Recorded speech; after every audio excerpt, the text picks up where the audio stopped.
Halina't maging blessed. Ako po si Father Aris Olan, isang Katolikong pari dito sa probinsya ng Oriental Mindoro.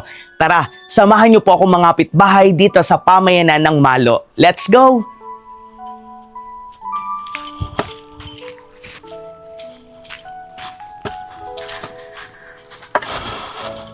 So yan po, marami po kami magkakasama. So yan po, naghiwa-hiwalay na po kami at ang napunta po sa aking area ay dito po sa Sitio Talsi.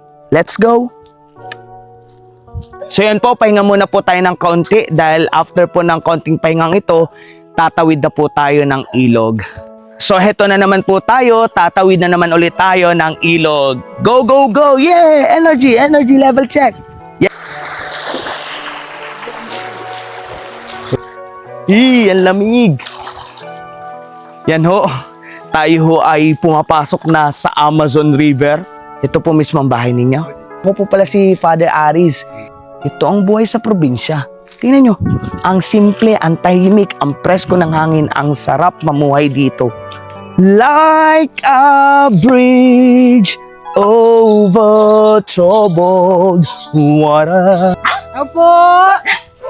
Aso. Hello po! Magandang umaga po.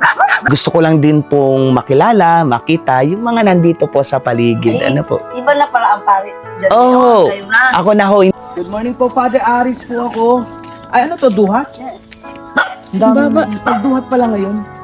Ang puso ko'y nagpupuri sa Panginoon. Nagagalak ang aking espiritu sa aking tagapagligtas. Hello po, Father Aris po. Saan ang bahay ninyo? Saan? Diyan po.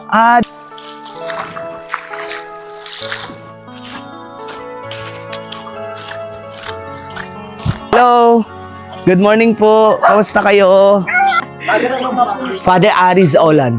Panahanan ito ng pagmamahalan, pagkakaisa, pananampalataya sa iyo at higit sa lahat ng pag-asa. Walang tao. So ito na po yung hinahanap namin, ang Tita Evelyn. Siya po yung hinahanap namin kanina pa. Ang dami na namin nadalaw ng mga bahay pero ngayon pa lang namin siya nakita. Pero darating at darating ngayong time sa buhay mo na palalambutin ng Diyos ang puso mo. Yan nga po, una-una. Sa araw-araw po nakakaraos. Panyong ito ni Maria sa aming kapatid na ito na nakakaranas ng iba't ibang klase ng sakit at sakit, lalo tigit sa kalooban. Pagalingin mo po siya.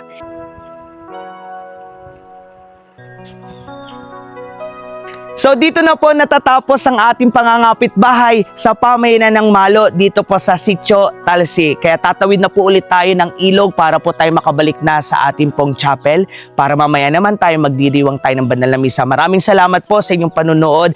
God bless you po and keep safe. Don't forget to like and share this video. Bye-bye!